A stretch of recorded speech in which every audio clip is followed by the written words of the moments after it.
నమస్తే, welcome to reality check. ప్రస్తుతం మనతో పాటు ఉన్నారు పొలిటికల్ అనలిస్ట్ పురుషోత్తం రెడ్డి గారు. సార్ నమస్తే అండి.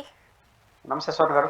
సార్, ప్రస్తుతానికి ఏపీ రాజకీయాలలో ఇటు జగన్మోహన్ రెడ్డి గారు చేస్తున్న వ్యాఖ్యలు కావచ్చు, మరోపక్క చంద్రబాబు నాయుడు గారు చేస్తున్న వ్యాఖ్యలు కావచ్చు, కాస్త ఆలోచింపజేసే విధంగా ప్రజలకు ఉన్నాయి అంటూ చెబుతున్నారు. ముఖ్యంగా జగన్మోహన్ రెడ్డి గారి వ్యాఖ్యలు చూస్తే ఆ రోజు కార్యకర్తలకు సముచిత స్థానం కల్పించలేదు. పూజారి ఒక రకం చెప్పంటే దేవుడు వరం ఇచ్చినా సరే పూజారి వరం ఇవ్వలేనట్టుగా అక్కడ ఒక కోటరీ ఉండింది, దాన్ని దాటుకుని వెళ్ళే పరిస్థితులు లేవు. జగన్మోహన్ రెడ్డి గారు కూడా పెద్దగా పట్టించుకోలేదు కాబట్టి ఘోర పరాజయం చవి చూడాల్సి వచ్చింది అనే ఒక ఆరోపణ ఎదుర్కొంటున్న నేపథ్యంలో చాలా క్లారిటీగా చెప్తున్నారు ఇప్పుడు జగన్మోహన్ రెడ్డి గారు, కార్యకర్తలందరికీ సముచిత స్థానం కల్పిస్తాము అని. కళ్ళు తెరుచుకున్నారు, ఇప్పటికన్నా మేల్కొన్నారు జగన్మోహన్ రెడ్డి గారు అంటున్నారు. మీరేం చెప్తారు? జగన్మోహన్ రెడ్డి గారు నాయకత్వంలో వైఎస్ఆర్ కాంగ్రెస్ పార్టీ 5 years అధికారంలో ఉన్నారు. ఆ టైంలో కార్యకర్తల పట్ల కొంత నిర్లక్ష్యం అయింది, సరిగా పట్టించుకోవట్లేదు, దానివల్ల వాళ్ళు నష్టపోయారు అన్నది జగన్మోహన్ రెడ్డి గారు మాటలోనే చెప్పాడు. అంటే మనంత స్పష్టమైన మాటలు రాకపోయినా 2.0లో అంటే నెక్స్ట్ అధికారంలోకి వస్తే కార్యకర్తల్ని జగన్మోహన్ రెడ్డి ఎలా పట్టించుకుంటాడో ఒక మోడల్ గా చూపిస్తాను అన్నాడు. అంటే అర్థం గతంలో పట్టించుకోలేదంటే కదా. రాజకీయ నాయకులు ఎప్పుడు కూడా అంత ఓపెన్ గా చెప్పదలుచుకుని చెప్పాడు. ఫస్ట్ పాయింట్, ఖచ్చితంగా కార్యకర్తలను తన వాళ్ళని సరిగ్గా పట్టించుకోకపోవడం అంటే రెండో అభిప్రాయం వస్తుందంటే వాడుకొని వదిలేసాడా, అది కాదు. జగన్మోహన్ రెడ్డి గారి క్యారెక్టర్ అది కాదు. ఆయనకి క్యారెక్టర్ మధ్య గ్యాప్ వచ్చేసి ఆ గ్యాప్ కారణంగా వాళ్ళు నష్టపోయారు. ఉదాహరణకు ఒక ప్రముఖ ఛానల్లో ఒక వేదాంతి అంటే ఈ మధ్య పంచాంగ శ్రవణాన్ని చదువుతూ ఈ ఉగాది రోజు మీలాంటి జర్నలిస్టే ఒక ప్రశ్న అడిగారు. నాకు కూడా మహిళా జర్నలిస్టే. ఆమె ఏమడుగుతుందంటే జగన్మోహన్ రెడ్డి గారి జాతకం ఎలా ఉంది అని అడిగింది. ఈ మామూలుగా అలవాటే కదా రాజకీయ నాయకుల జాతకాలని అడుగుతుంటారు. ఆయన మామూలుగా నేను జాతకాలని నమ్మను, వ్యక్తిగతంగా జాతకాలు సైంటిఫిక్ కూడా కాదు, కానీ ఆ రోజు ఆయన జగన్మోహన్ రెడ్డి గారి జాతకం చుట్టూ చెప్పిన అభిప్రాయం సైంటిఫిక్ గా ఉంది. అసెస్మెంట్ ఎలా చెప్తాడంటే ఆయన జాతక రీత్యా జగన్మోహన్ రెడ్డి గారి జాతకం చాలా పవర్ఫుల్ జాతకం, మాకు కూడా ఆశ్చర్యం వేస్తా ఉంది ఆయన ఓడిపోయినందుకు. ఓడిపోవాలనుకున్నట్టు ఆయన జాతకం అంత బాగుంది, నక్షత్రాలు అన్ని బాగున్నాయి, అయినా ఓడిపోయినాడు అంటే అర్థం చెప్పాడు ఆయన. అంటే అర్థం ఏంటంటే జాతకాలు బలంగా ఉన్నా, లగ్నాలు అన్ని బలంగా ఉన్నా కూడా రాజు అనేవాడు ధర్మాన్ని విరుద్ధంగా వెళ్తే ప్రకృతి ప్రళయానికి గురవుతారు అని అంటాడు. అదే జరిగింది జగన్మోహన్ రెడ్డి గారిలో అనేది ఆ వేదాంతి యొక్క విశ్లేషణ. అంటే పాయింట్ ఏంటంటే ఆయన చెప్పిన మాటని రాజకీయంగా ఇక్కడ కేడరు మీరు చెప్పారు కదా నాయకులు పట్టించుకోలేదని అన్వయించుకుంటే 10 ఏళ్ల పాటు జగన్మోహన్ రెడ్డి గారు పార్టీ పెట్టినప్పటి నుంచి ప్రతిపక్షంలో ఉన్నారు. 2019 అధికారంలోకి వచ్చేంత వరకు ఈ ప్రతిపక్షంలో ఉన్న 10 ఏళ్లలో జగన్మోహన్ రెడ్డి అంటే ప్రాణం ఇచ్చిన వాళ్ళు, జగన్మోహన్ రెడ్డి జీవితంగా బతికిన వాళ్ళు 100 మంది ఉంటారు. జగన్ గారు కూడా వాళ్ళతోనే ఓదార్పు యాత్ర అని పాదయాత్ర అని పూర్తిగా ఇంటిని మర్చిపోయి వాళ్ళతో కలిసిపోయినాడు. సహజంగా ఆ సమాజం ఏం ఫీల్ అవుతుంది, పవర్లోకి వచ్చిన వెంటనే మేము ఆయన కలవాలి, ఆయన ద్వారా లబ్ధి పొందాలి, ఆయన ద్వారా గౌరవం పొందాలి, ఆయన ద్వారా అవకాశాలు అందిపుచ్చుకోవాలని కోరుకుంటుంది. అది జరగలేదు. అది ప్రకృతి విరుద్ధమే కదా. 10 ఏళ్ల పాటు వాళ్ళ తలలో 4 గుండి ఉన్న వ్యక్తి దానికి రివర్స్ లో ప్రవర్తించడం ప్రకృతి విరుద్ధమే కదా. అలాగని మీరు అన్నారు జగన్మోహన్ రెడ్డి గారు తప్పును సరిదిద్దుకుంటారని, అవసరం కూడా లేదు. పాయింట్ ఏంటంటే ఇది క్వైట్ ఆపోజిట్. మన కేతిరెడ్డి గారు ఒక మాటల్లో ఒక ఇంటర్వ్యూలో చెప్పాడు, చాలా అద్భుతంగా ఉంటుంది అది. ఆయన ఏమంటాడంటే జగన్ ఎప్పుడు మారుతాడు, అసలు మారితే తప్పు మారకూడదు అంటాడు ఆయన. పాయింట్ ఏంటంటే జగన్ క్యారెక్టర్ కరెక్ట్, ఆ క్యారెక్టర్ కిందకి డెలివరీ కాలేదు. డెలివరీ కావాలి, మేము డెలివరీగా మేము చూసుకోవాలి, కానీ ఆయన మారిపోతే ఇంకా నెగిటివ్ అయిపోతాడు కదా. ఆయన మారకూడదు, ఆయన ఎప్పుడు అట్లా ఆయన మంచోడు అని చెప్పుకొచ్చాడు. ఇక్కడ పాయింట్ ఏంటంటే జగన్ గారు ఒక సందర్భంలో ఒక ఇంటర్వ్యూలో ఒక మాట అంటాడు. ప్రారంభ రోజుల్లో గండికోట శ్రీకాంత్ రెడ్డి గారు వీళ్ళందరినీ దృష్టిలో పెట్టుకుని నేను పార్టీ పెట్టేటప్పుడు, నేను అమ్మ బయటకు వచ్చినప్పుడు పార్టీ నుంచి మేము కూడా వస్తామంటే వద్దు, మా భవిష్యత్తు ఏదో మాకే తెలియట్లేదు, మేము నిలుస్తామా నిలవమా రాజకీయాల్లో ఉంటామా బతుకుతామా అని అంత పరిస్థితులు ఉన్నాయి, మీరెందుకు మీ జీవితాన్ని పోగొట్టుకుంటారు, నేను సస్ట్ అయినప్పుడు మళ్ళీ రండి. ఆయన మీద ఆయనకే నమ్మకం లేదు, ఆడికి పోతున్నామో తెలియనట్టు. అలాంటి రాజకీయాల్లో కొంతమంది మా ఆయనతో పాటు వచ్చేసినారు. అంటే జగన్మోహన్ రెడ్డి గారు ఎవరైతే ఆ రోజు ఆపద సమయంలో ఒంటరిగా ఉన్నప్పుడు తనతో వచ్చారో వాళ్ళందరినీ ఆయన సేవ్ చేశాడు. అబ్నార్మల్ గా సేవ్ చేశాడు, మామూలుగా కూడా కాదు. కొన్ని విమర్శలకు గురయ్యారు, అందరూ ఒకే కులమా, అబ్నార్మల్ గా ఇచ్చేస్తున్నాడు అవకాశాలు అని విమర్శలకు గురయ్యాడు. అంటే జగన్ గారి క్యారెక్టర్ ఏంటి, తనతో నడిచిన వాళ్లకు అబ్నార్మల్ ప్రయారిటీ ఇచ్చినాడు. ఎక్కడ లోపం జరిగిందంటే ఆ తర్వాత ఉన్న వందలాది మంది వేలాది మంది కార్యకర్తలకు ఆ డెలివరీ కాలేదు, ఆ ప్రేమ డెలివరీ కాలేదు.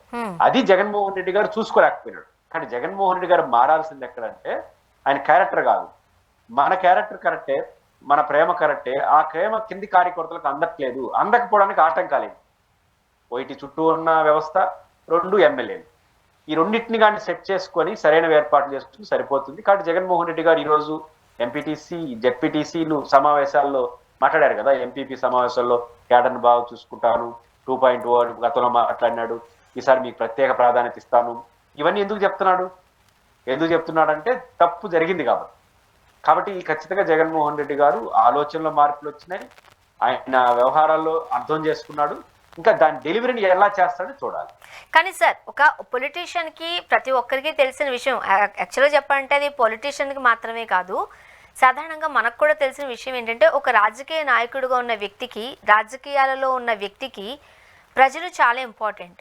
వాళ్ళనే కార్యకర్తలు అననివ్వండి, ఇంకేమైనా పిలవండి, బట్ ప్రజలు చాలా ఇంపార్టెంట్ అయినప్పుడు ఒక ముఖ్యమంత్రి స్థానంలో పీఠంలో కూర్చున్న మీకు సామాన్యులు ఎవరు మీ దగ్గరకు వచ్చి ఒక కష్టం చెప్పుకోలేకపోతున్నారు అనంటే కష్టాలు లేవన్నట్టు కాదు కదా, అలా ఎందుకు చేయలేకపోతున్నారు అని జగన్మోహన్ రెడ్డి గారు ఎందుకు ఆ రోజు ఆలోచించలేదు? అంటే జగన్మోహన్ రెడ్డి గారు వైపు నుంచి జరిగిన లోపం అదే. పాయింట్ ఏంటంటే మీరు అడిగిన ప్రశ్న ప్రధానమైంది ఏంటంటే వందలాది మంది కార్యకర్తలు ఆయన కలవలేకపోయినారు. ప్రజలు కలవలేకపోయినా ప్రజలతో బాగున్నాడు ఆయన. 40% ఓట్లు వచ్చాయంటే ప్రజలు వేస్తేనే. ప్రజలతో బాగుంటే ప్రజలు ఎప్పుడు కూడా కలవాలనుకోరు. ప్రజలు మాకు రాజు బాగా చూసుకుంటే చాలనుకుంటారు. సంక్షేమ పథకాల ఇంకోటి ఒక గెలవడానికి కావాల్సిన ఏర్పాట్లు అయితే ఆయన చేసుకున్నాడు. అయితే ఇక్కడ యంత్రాంగం, ప్రజలకి పార్టీకి వారధులుగా ఉండాల్సిన కేడరు ఎవరైతే ఉన్నారో వాళ్ళు కలవలేకపోయారు. ఆయన కలవలేకపోవడం కారణం ఏంటి, దాన్ని ఈయన స్టడీ చేయాలి. ఆయన ఏమనుకున్నాడు, నాతో ఉన్న వాళ్ళందరినీ నేను పదవులు ఇచ్చాను. నేను ముందు చెప్పాను కదా, ఆయనతో డే 1 నుంచి నడిచిన వాళ్ళందరికీ టాప్ ప్రయారిటీ ఇచ్చాడు. అడ్వైజర్లుగా, లీడర్లుగా, ఎమ్మెల్యేలుగా. కొంతమంది అయితే ఎమ్మెల్యే గెలవలేడు, ఇంకోరికి ఇవ్వండి అని చెప్తే ఆయన అన్నమాట ఏంటో తెలుసా, ఆ ఒక్క సీటు ఓడిపోతామని కూడా ఇవ్వండి అని చెప్పాడు. పేర్లు చెప్పడం బాగుండదు కానీ కొన్ని చోట్ల నియోజకవర్గాల్లో మీలాంటి వాళ్ళు, జర్నలిస్టులు, అనలిస్టులు అనేవాళ్ళు ఎక్స్కి కానీ సీట్ ఇస్తే ఓడిపోతారు, ఆయన కాకుండా ఎవరిచ్చినా ఆ నియోజకవర్గంలో గెలుస్తారంటే ఆ ఒక్క నియోజకవర్గంలో ఓడిపోతాడని ఆయన సీట్ ఇస్తాను అన్నాడు. 2019 ఇచ్చాడు. చాలా మందికి 5-10 మంది ఉన్నారు అటోళ్ళు. అంటే అర్థం ఏంటి, నా కోసం నిలబడినాడు, ఓడిపోయిన పనులు నేను ఇస్తానన్నాడు. That spirit. జగన్మోహన్ రెడ్డి అంత స్పిరిట్ ప్రదర్శించాడు. అయితే మీరు ఎందుకు ప్రదర్శించారు, కష్టంలో మీతో ఉన్నారనే కదా. మళ్ళీ అదే మీతో పాటు కష్టంలో ఉన్న వాళ్ళకి అంత సహాయం చేయాలనుకున్నారు కదా, మీతో నడిచిన వందలాది మంది క్యాడర్కి అలాంటి సహాయం అందుతుందా లేదా అనే మానిటరింగ్ వ్యవస్థలో ఫెయిల్ అయ్యాడు. అంటే ఇప్పుడు నిజానికి ఇది జగన్ చేయలేడు.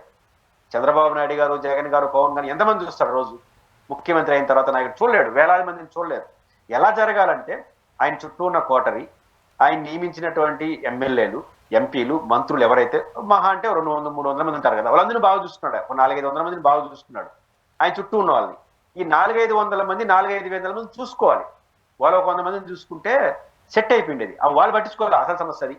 ఈయన ఎంత ప్రేమతో ఆ స్వర్ణానేమకి మంత్రి పదవి ఇచ్చినాడో, ఆ స్వర్ణానేమో పక్కనవాడికి ఆ ప్రేమ పంచలా. ఆయనేమో మీకు 100 రెట్లు ప్రేమను ఇచ్చినాడు, మీరు 1% కిందకి డెలివరీ చేయలే.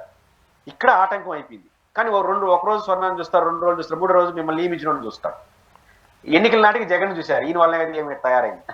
కాబట్టి అట్ట జరిగింది లోపం. కాబట్టి జగన్మోహన్ రెడ్డి గారి ప్రేమ ఆప్యాయత డెలివరీ కాలేదు. ఆయన ఒక్క దశకు సాగిపోయింది. మీరైతే డెలివరీ చేసి ప్రేమను పంచారో ఆ డెలివరీ కిందకి అందలేదు. అది మానిటరింగ్ ఆయన చేయడంలో విఫలం అయిపోయినాడు. దానికి కారణం ఏంటంటే ఎక్కువ మందిని కలవలేదు.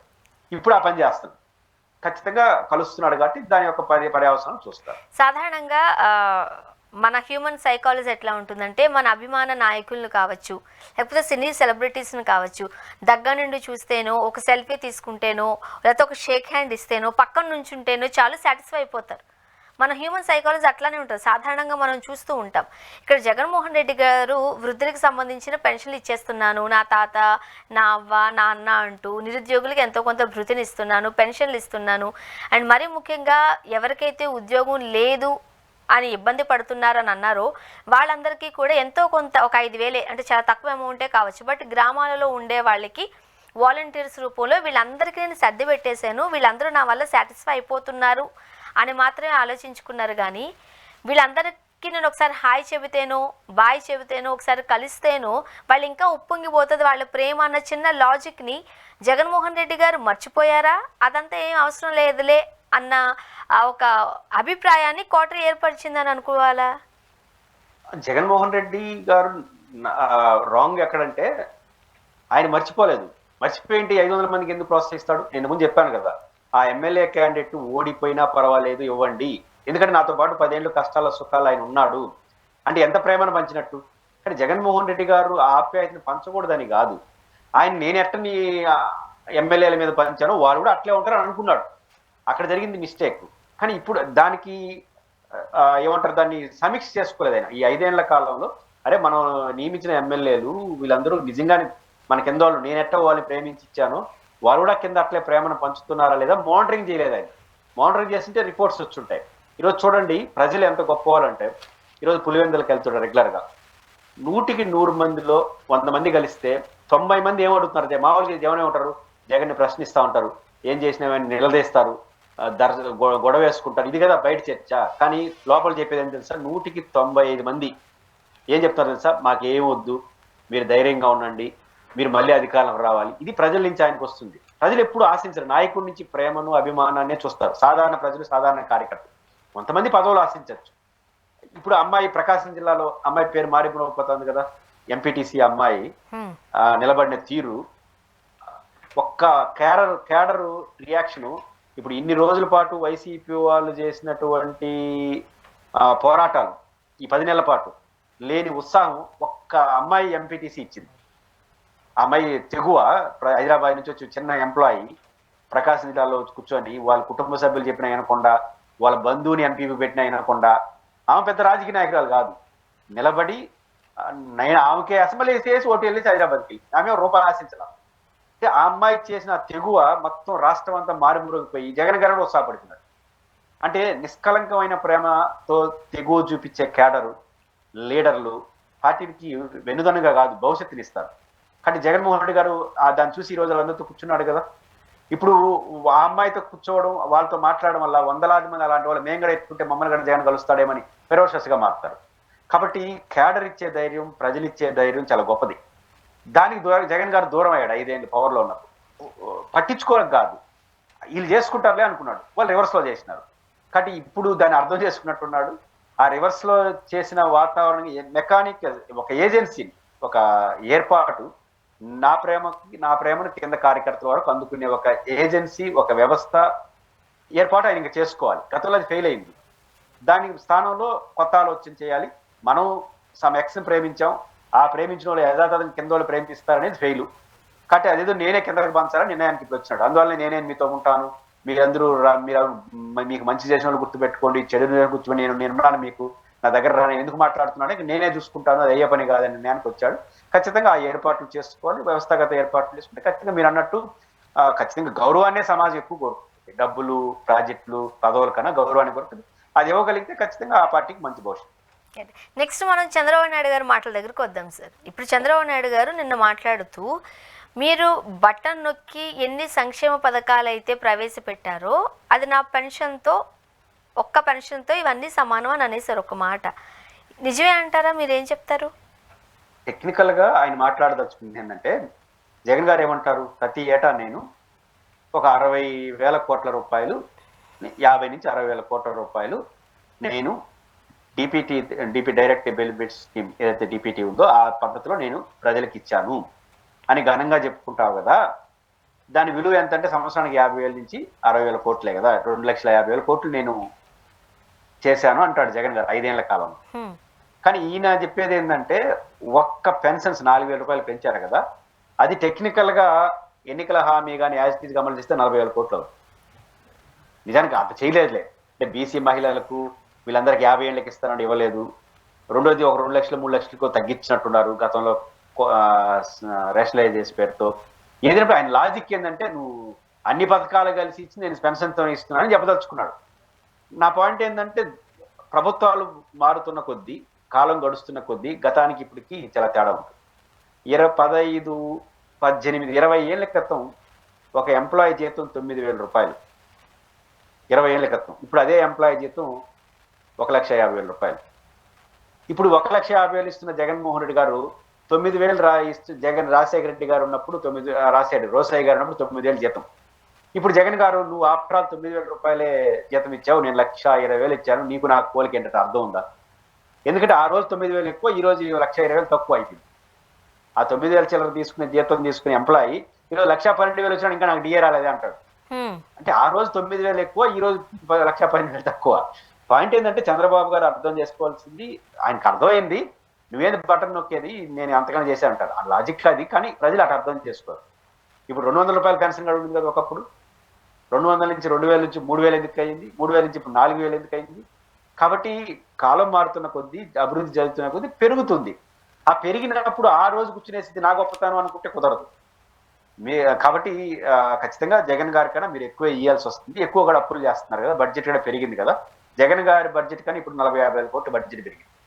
అప్పులు కావచ్చు, ఆదాయాలు కావచ్చు పెరుగుతుందని ప్రభుత్వం అంచనా వేస్తుంది. 3,22,000 కోట్లు, గతంలో 2,30,000 కోట్లు, 1,00,000 కోట్లు పెరిగింది బడ్జెట్. ఆదాయం కూడా పెరిగింది కదా డెవలప్మెంట్ వాటితో పాటు. కాబట్టి ఆ లాజిక్ కుదరదు. కాబట్టి చంద్రబాబు గారి మీద ఒత్తిడి ఉంది. అదేంటంటే సంక్షేమ పథకాలు ఇంకా అమలు చేయలేదు, ఇంకా అమలు చేయలేదు, ఇంకా చాలా ఉన్నాయి కదా. అమ్మఒడి ఉంది, రైతు భరోసా ఉంది. ఇది కాకుండా ఈయన సొంతంగా ఇచ్చినటువంటి తల్లి ఆడబిడ్డ నిధి 18 సంవత్సరాల అమ్మాయికి 1,500 రూపాయలు నిరుద్యోగ వృత్తి, ఇది అదనం ఈయన ఇచ్చినట్టు ఆల్రెడీ అమలు అవుతుంది, ఆగిపోయినట్టు అమ్మఒడి అండ్ రైతు భరోసా. కాబట్టి ఇది ఎక్కువ అయ్యేసరికి ప్రజలకు లోనయ్యి ప్రజలు కొంచెం కన్విన్స్ చేయడం కోసం ఆయన అన్ని ఇచ్చింది కలిసి నేను ఒకటే ఇస్తున్నాను అని చెప్పే ప్రయత్నం చేస్తున్నాడు. రాజకీయంగా మంచిదే, బట్ అది ప్రజలేమో అంత నమ్ముతారని అనుకోరు.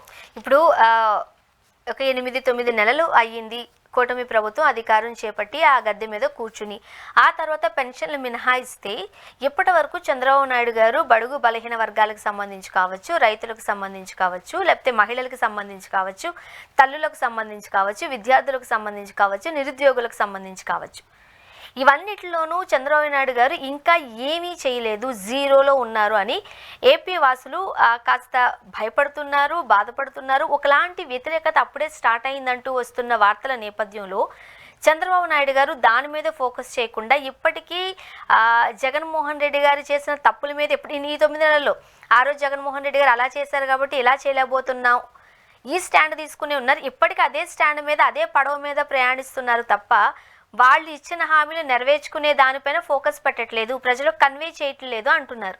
సూటిగా మీరేం చెప్తారు? మీరేమంటారంటే సంక్షేమ పథకాల అమలులో శ్రద్ధ చూపకుండా డైవర్షన్ విషయాలు మాట్లాడుతున్నారని మీరు అంటున్నారు. నేను ఈ విషయంలో మీతో పూర్తిగా విభేదిస్తాను. ఆయన 24/7 సంక్షేమ పథకాల గురించి ఆలోచిస్తున్నా అంటే అర్థం ఏంటి? ఈ మాటలు ఎందుకు వస్తున్నాయి? ఒకసారి జగన్మోహన్ గారు అప్పులు పాలు చేశాడు, రాష్ట్రాన్ని ఇవన్నీ ఎందుకంటే ఇవి చేయలేకపోతున్నా అని చెప్పడం కోసం. చేయలేకపోతున్న విషయానికి అర్థం ఆయన తెలియదు ఏంటి? చేయలేకపోతున్నాను డైరెక్ట్ గా మీలాగా నాలాగా డైరెక్ట్ గా చెప్తే మన రాజకీయ నాయకులు కాదు కాబట్టి చెప్పేస్తున్నాం. ఆయన ఏ మీటింగ్ పెట్టినా సంక్షేమ పథకాలు చుట్టే మాట. ఇప్పుడు నువ్వు అన్ని పథకాలు ఇచ్చి ఎంతో, నేను ఒకటే అంతే అని ఎందుకు అంటున్నాడు? నీకన్నా భాగిస్తున్నా అని చెప్పడం. అది 2 ఆర్థిక పరిస్థితి గురించి నిజం చెప్పేసిన 7 లక్షల చిల్లర కోట్లు అని నిజం చెప్పేసిన తర్వాత మళ్ళీ మన 10 లక్షల కోట్లు అంటారు, ఆర్థిక విధ్వంసం అంటారు. నేను బయట నుంచి చూస్తే అమలవుతుంది అనుకున్నాను కానీ లోపలికి వస్తే ఆందోళన కలుగుతుందన్నాడు, భయం. ఇవన్నీ ఏంటి? 24 గంటలు దాని గురించి ఆలోచిస్తున్నాడు. మీరు అమలు ఎక్కడ అంటారు? అమలు ఎక్కడ డబ్బులు ఉంటాయి కదా. సమస్య ఏంటంటే అమలు చేస్తేనే అమలు కోసం ఆయన ఆలోచిస్తున్నాడు, అమలు చేయలేని పరిస్థితి.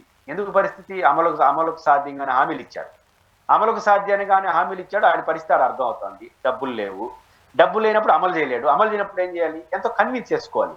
ఆ కన్విన్స్ చేసుకునే పద్ధతిలో ఒకరోజు ఎందుకు అమలు చేయలేకపోతున్నానంటే సంక్షోభంలో ఉంది రాష్ట్రం, ఎందుకు అమలు చేయాలంటే జగన్ గారిని నాశనం చేసేనాడు. ఎందుకంటే జగన్ పేరు ఎందుకు తీసుకొస్తున్నాడు? మీరు జగన్ గారిని ఎందుకు తీసుకుంటే ఆయనే తీసుకోవాలి. ఎందుకంటే ఈయన సరిగ్గా చేయకపోతే ఆయనే కదా గుర్తొస్తాడు. ఇది ఇప్పుడు అమ్మఒడి అమలు చేయలేదు అని చంద్రబాబు గారిని ఒకనే ఉంటారు ప్రజలు. ఆ బిడ్డ ఉంటే బాగా చేస్తుంటాడు కదా అనుకోరా? అది రాజకీయంగా నష్టం. అంటే ఆయన తిట్టాలి కదా, ఆయన తిట్టకపోతే ఆడ సాధ్యం అవుతుంది. కానీ జగన్ గురించి ఆలోచిస్తున్నారన్నా రాజకీయ ఒకే మీరు అన్ని బట్టలు కలిసి నా ఒక సంక్షేమ పథకంతో సమానం, ఆర్థిక సంక్షోభం, జగన్, ఇవన్నీ ఆయన 24 గంటలు ఇదే మాట్లాడుతున్నారు. దీని గురించి ఆలోచిస్తున్నాడు. ఎందుకంటే సంక్షేమ పథకాల విషయంలో ప్రజలు అలజడి ఉంది, మనం అష్యూరెన్స్ ఇచ్చినాము, చేయలేకపోతున్నాం వాస్తవం కదా. ఇప్పుడు వరకు ఆయన ప్రధానమైన చేసింది పెన్షన్ స్కీమ్, ఇంకొక ప్రధానమైన 2 అంటే జగన్ అమలు చేసినట్టు అమ్మఒడి, రైతు భరోసా. ఇది చాలా కీలకం, ఎక్కువ మంది వైడర్గా వెళ్ళింది. ఇప్పుడు వాళ్ళకి రోజు తలుసుకున్నారు, చంద్రబాబు ఎప్పుడు ఇస్తాడా, 2 రోజులు తలుసుకుని 3వ రోజు ఆ బిడ్డ ఉంటే ఇచ్చేస్తారంటారుగా. ఇది ఆయనకున్న ఇబ్బంది. కాబట్టి 24 hours into 7 జగన్ చంద్రబాబు నాయుడు గారు సంక్షేమ పథకాల గురించి ఆలోచిస్తున్నాడు. కానీ డబ్బులు లేవాటి అమలు చేయలేకపోతున్నాడు. అమలు చేయకపోవడానికి రాజకీయంగా వచ్చే ఇబ్బందులు ఇట్లా ఎదుర్కొంటున్నారు. అంతేకాదు ఆయన బాగా ఆలోచిస్తున్నాడు. మనందరికన్నా పాపం ఎప్పుడు 24/7 సంక్షేమ పథకాల గురించి ఆలోచిస్తున్నాడు. డబ్బులు లేవు కాబట్టి అమలు చేయలేకపోతున్నాడు. ఓకే, నెక్స్ట్ ఈ వక్ఫ్ బోర్డుకి సంబంధించి జగన్మోహన్ రెడ్డి గారు కూడా వ్యతిరేకించారు. మీరేం చెప్తారు? తీవ్ర చర్చ నడుస్తోంది, మనం చూస్తున్నాం. అంటే ఆంధ్రప్రదేశ్లో వక్ఫ్ బోర్డుకు సంబంధించి సవరణ ఏంటి, ఆ సవరణలో మంచా చెడ్డ చర్చ పక్కకు పోయి బీజేపీ జగన్మోహన్ రెడ్డి గారు సమర్థించలేదు కాబట్టి జగన్మోహన్ రెడ్డి గారు బీజేపీ వ్యతిరేకం, సమర్థించాడు కూడా చంద్రబాబు బీజేపీ చుట్టూ నడుస్తుంది తప్ప వక్ఫ్ బోర్డు చట్ట సవరణ గురించి ఎవరు మాట్లాడుకోవట్ల. అంత రాజకీయ ప్రాధాన్యత వచ్చేసింది. కారణం ఏంటంటే బీజేపీతో ఆయన ఎట్టుంటాడు, ఈయన ఎట్టుంటాడు. ఒకటి, జగన్మోహన్ రెడ్డి గారు మొదటి నుంచి కూడా చాలా మంది భయపడతాడు, ఇవన్నీ రాంగ్. భయపడితే రాజకీయాలు ఎవరు చేయలేరు. చంద్రబాబు నాయుడు గారు కూడా భయపడరు. అవసరం, ఆ రోజు అవసరాన్ని బట్టి రాజకీయ. ఇప్పుడు నరేంద్ర మోడీ గారిని విపరీతంగా పొగిడిన చంద్రబాబు నాయుడిని చూసినాం, విపరీతంగా విమర్శించిన చంద్రబాబు నాయుడు కూడా మనం చూసినాం కదా. భయపడి తట్టెందుకు చేస్తాడు అంటే రాజకీయ నాయకుడు భయపడడు. కాకపోతే ఆ రోజున రాజకీయ అవసరం వస్తే ఆ స్టెప్ తీసుకుంటారు. చంద్రబాబు నాయుడు గారు ఈరోజు భయపడి బీజేపీ మద్దతు ఇచ్చాడంటే నేను ఒప్పుకోను. ఆయన బీజేపీతో ఉన్నాడు, ఇంకేం చేస్తాడు, ఇంకో మార్గం లేదు.